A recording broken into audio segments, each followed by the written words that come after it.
who have dogmatic religious views reached the earth and became our religions. They represented the climax of separation from oneself. God's channels, prophets, and mediums received their messages from the God-created and separated dimensions. Most often, the pure messages were mixed with information from the astral worlds and their own ego.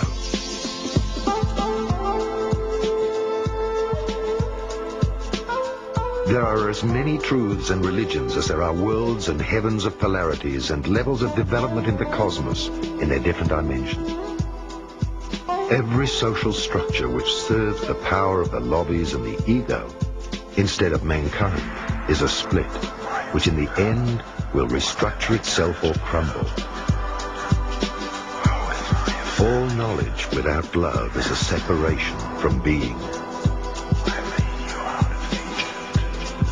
Whilst the old program of the Dark Age runs out with the old light workers, the Illuminati, and their plans of a world dictatorship controlling the world of finance, it will disintegrate with the changes on Earth. The new incarnated light workers of the Galactic Confederation are already leading mankind into the new Golden Age.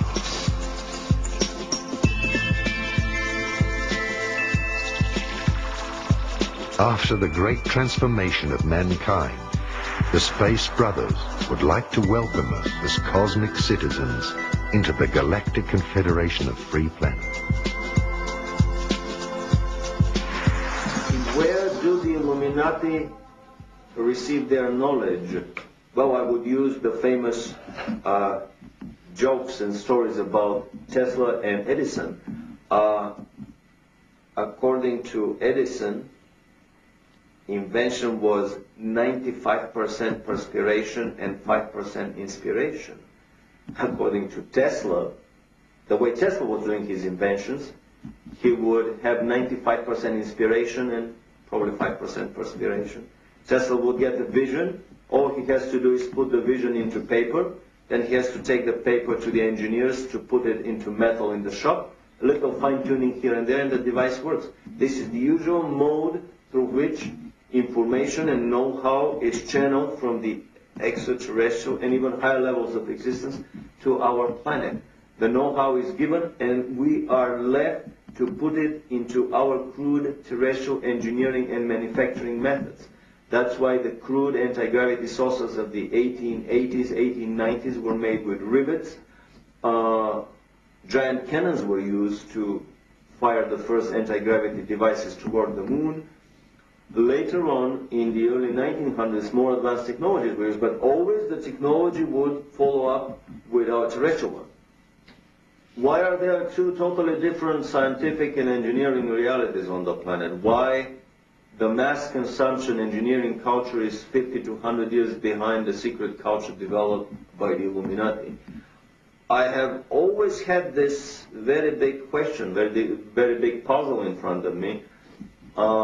This is the Promethean dilemma for me.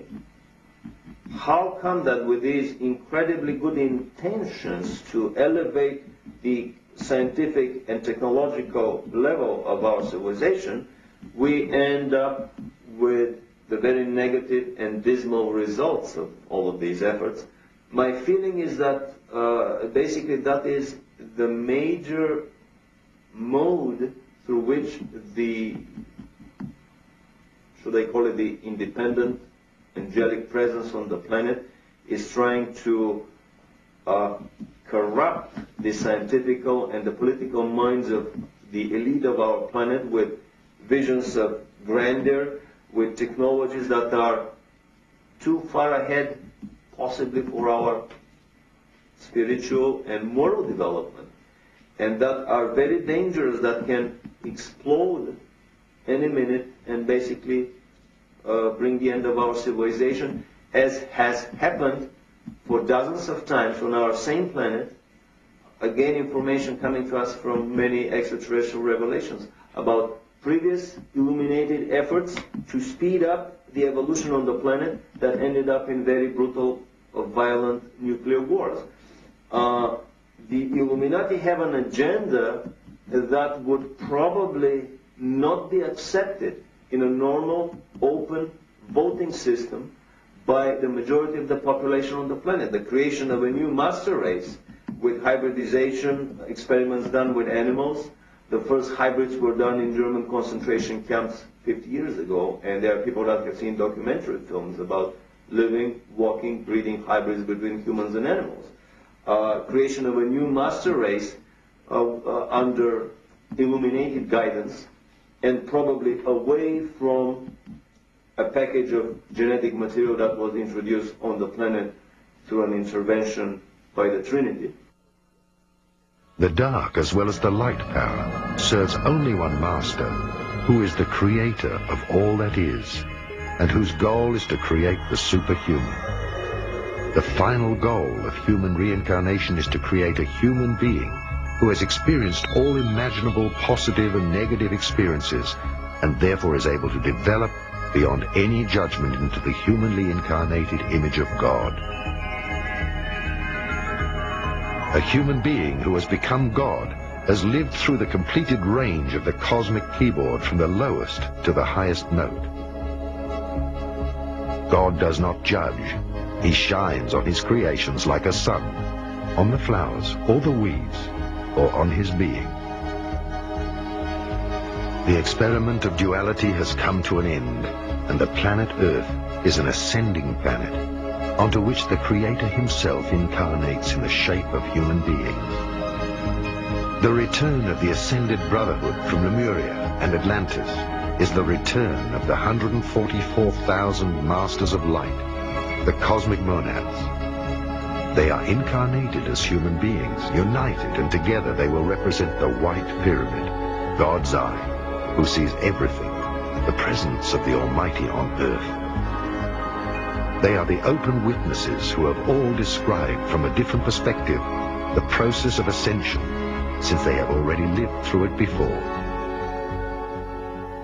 We're moving from the little heart into a whole new state of beingness called the one heart.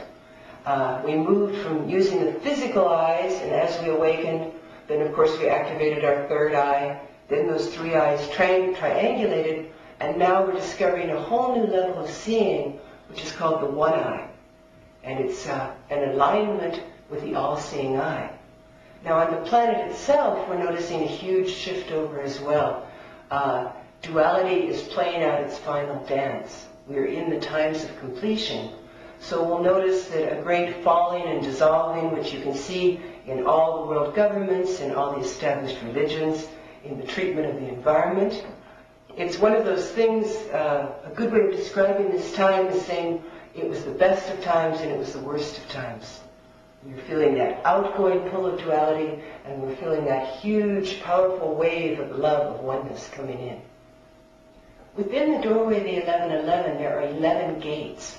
These gates could be seen as frequency bands of energy. They are stepping up stations to higher levels of consciousness, very similar to locks in a canal.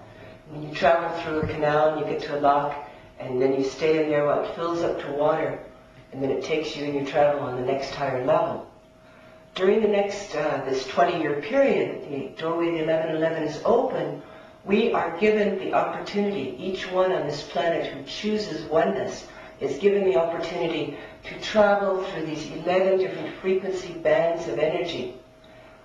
This is also this unified presence we refer to as the bird star, us as one, the one that passes through the door. Now, this is the opportunity we've been waiting for eons for a mass ascension. How big it actually turns out to be depends on you. How many choose to make this journey? For those of us who are now anchoring our beings and living our lives in oneness, we're finding that we're living in a new world, that everything is different, that you see everything with totally different eyes. Nothing is the same as it was before. And it is only when a certain critical mass number of us around the planet leave duality behind and stop feeding that illusion of separation and start actually living our entire lives in oneness, that we can start fulfilling our higher purpose, the new level of our missions upon the earth, such as the establishment of islands of light, which many of us have had these long-standing yearnings to live in communities, highly calibrated beings living together in conscious oneness. Another thing that's going to be happening for those who are standing and living their lives in oneness are those true love relationships. These are not the old karmic relationships that we've all had our fill of on this planet, but these are those ones of true equality of two beings not only working together as one being, but realizing that they are both derivations of one being and stepping into that vaster oneness.